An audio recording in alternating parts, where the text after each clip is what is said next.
예레미야 2장은 하나님께서 유다와 예루살렘에 대해서 처음에 좋았던 그 행복한 시절들을 말씀합니다. 예레미야 2장 2절입니다.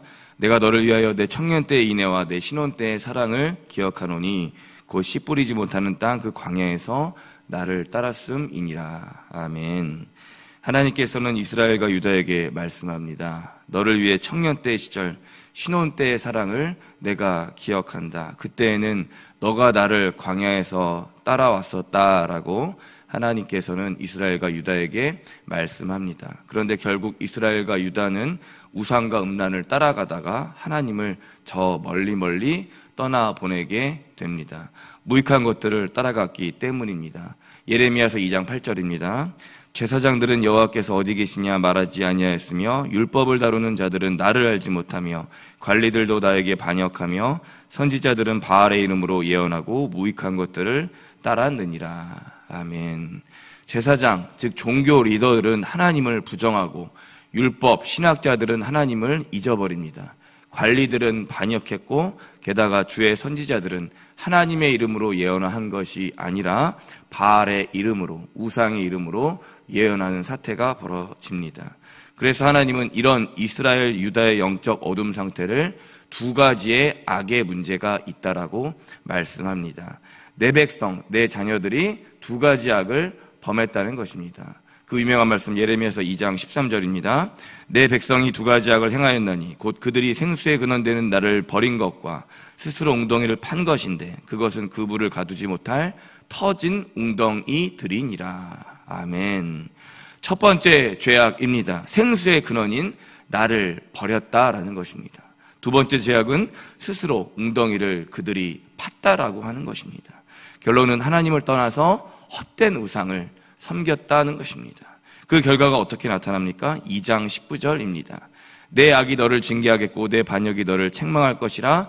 그런즉 내 하나님 여호와를 버린가 내 속에 나를 경외함이 없는 것이 악이요 고통인 줄 알라. 주 만군의 여호와의 말씀이니라. 아멘. 너의 악이 너를 스스로 징계하고 책망하게 되었다. 결국 하나님을 버리고 마음속에 하나님 경외하는 것이 없는 것이 악인데 너가 지금 딱 그 상태가 되었다라고 하나님께서는 말씀하는 것입니다. 이것이 주전 6세기, 7세기에 이스라엘 유다 땅에 벌어지고 있는 상황이었습니다. 마찬가지로 오늘 대한민국과 교회에 벌어지고 있는 상황입니다. 하나님을 부정하고 하나님을 모르고서 생수의 근원 되신 하나님을 떠나가는 일이 오늘 우리들 주변에 일어나고 있는 것입니다. 대신에 터진 웅덩이, 우상, 바알, 음란, 무익한 것들을 따라가는 것이 일어나고 있습니다. 하나님이 신랑 되시고 이스라엘과 유다가 신부되어 행복했던 신혼 때의 그 사랑이 전부 산산조각 나고 마는 것입니다. 그래서 오늘 말씀 2장 20절부터는 이스라엘과 유다의 이 우상에 빠져서 나오지 못하는 마약 중독과 같은 우상 중독 현상을 말씀하고 계십니다. 20절 말씀입니다. 내가 옛적부터 내 멍에를 꺾고 내 결박을 끊으며 말하기를 나는 순종하지 아니하리라 하고 모든 높은 산 위에서와 모든 푸른 나무 아래에서 너는 몸을 굽혀 행음하였도다. 하나님께로 불순종하기로 작정한 백성들 아주 결심하고 말합니다. 하나님과 연결되어 있던 멍에와 결박까지 내가 끌어내어 가면서 제거하면서까지 행음하는 이스라엘과 유다. 그들은 막장 인생을 하나님 앞에 자신 있게 드러내고 있습니다. 우상에 빠져도 한참 깊게 빠져버린 것입니다. 마치 그 우상에 가는 것들이 인생에서 대단한 성공을 이루는 것이라고 착각하는 것입니다. 그것을 자랑스러워하고 있습니다. 하나님을 떠난 것이, 하나님을 버린 것이, 하나님을 알고서도 모른 척하면서 지내는 것을 대견스럽게 여기는 것입니다. 이것이 하나님을 떠난 백성들의 치명적인 죄입니다. 거짓말을 하고 있는 것입니다. 하나님께서 질책하시고 훈계하시고 죄를 묻고 심판하실 때 저희들이 주님 앞에 큰 죄악과 불순종, 우상들을 숭배했습니다. 정직하게 말했으면 끝날 일을 오히려 거짓말로 덮고 자기 일을 주장하는 것입니다. 마치 자녀들이 부모에게 처음부터 솔직하게 자기의 잘못을 말하면, 남편들이 아내들에게 자기 잘못을 솔직하게 처음부터 말하면 한 번에 끝날 일을 거짓말하면서 계속 일을 벌이고 있는 것입니다. 상황을 더 악화시키고 있는 것입니다. 예, 하나님, 저희가 하나님 앞에 씻지 못할 큰 죄악을 범했습니다. 부디 저희 백성의 죄를 사하여 주옵소서. 이 한마디 말이 나왔어야 하는데 이 한마디의 말이 나오지 못하고 있는 것입니다. 하나님은 이런 자기와 무죄를 주장하는 교만한 백성들을 향해 말씀합니다. 22절입니다. 주 여호와의 말씀이니라. 내가 제물로 스스로 씻으며 내가 많은 비누를 쓸지라도 내 죄악이 내 앞에 그대로 있으리라. 아멘. 너희 죄가 사라질 줄 알았느냐? 이 세상의 모든 비누를 가져와도, 모든 세제를 가져와도 너 죄는 그대로 있다라고 하는 것입니다. 또한 23절 하반절에 보니까 백성들을 향해 말씀하시기를, 음란한 바알들을 따라가는 모습이 마치 발빠른 암낙타가 어지럽게 달려가는 것과 같고, 24절에 보니까 발전기에 헐떡거리는 광야의 들 암나기로 말씀하고 있습니다. 이 얼마나 우상에 빠져도 처절하게 빠져버린 우상에 중독된 백성들의 모습입니까? 이러한 처절한 상황에 다시 하나님께서는 25절에 권면합니다. 내가 또 말하기를 내 발을 제어하여 벗은 발이 되게 하지 말며 목을 가라게 하지 말라 하였으나 오직 너는 말하기를 아니라 이는 헛된 말이라 내가 이방신들을 사랑하였은즉 그를 따라가겠노라 하도다. 너의 벗은 발을 제어하고 관리하고 목에다가는 생수를 축여라.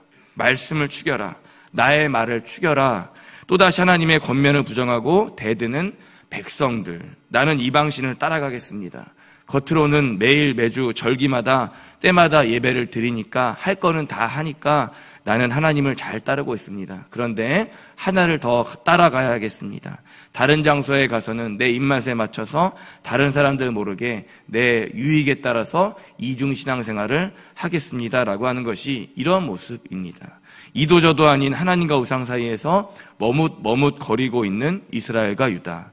자기들만 옳다고, 자기들만 의롭다고 이야기하며 생각하며 아무 유익이 없는 상황입니다. 하나님이 보시기에 정말로 하나님을 따르고 있는지, 생수의 근원이신 하나님만 찾고 있는지가 중요하기 때문입니다. 말씀을 냈습니다. 하나님께서는 미래 종말의 마지막 때에 이스라엘과 유다를 향해 말씀합니다. 27절에 나무와 돌을 향하면서 나에 대해 등지었던 너희들은 결국에 우리를 제발 구원하소서라고 애타게 찾을 것이다. 그러나 그때 나는 너희들을 구원하지 않을 것이다. 이스라엘과 유다가 멸망한 것이죠. 말해보아라. 너희를 구원하는 신들에게 구원해달라고 하여라. 너희가 참으로 의지한 신들이 너희들을 구원할 것이기 때문이다. 하나님께서는 심판하십니다. 세상 이치와 영적 이치는 생각보다 단순하고 명쾌합니다. 하나님이 우리의 죄를 묻고 꾸짖고 심판하면서 우리에게 반성의 기회를 주면 예, 하나님 저희가 죄를 범했습니다. 용서하여 주옵소서 엎드리는 것입니다. 변명하고 거짓말하고 자기들 기준에 내 기준에 멋지고 화려한 우상, 바알, 거짓들을 따라가서는 안 됩니다. 왜냐하면 우리 인생 진정한 구원자는 생수의 근원 되시는 하나님 한 분 외에는 아무도 없기 때문입니다.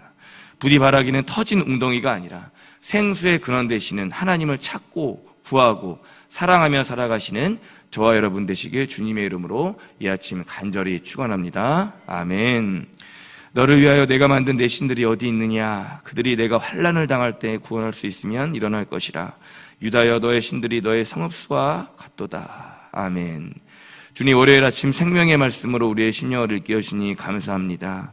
예레미야 2장 터진 웅덩이 우상들에게 우리들이 가는 것이 아니라 생수의 근원 되시는 하나님만 구하는 복된 인생, 지혜로운 인생 되게 하여 주옵소서. 우리를 죄에서 구원하신 예수 그리스도의 이름으로 간절히 기도드렸습니다. 아멘.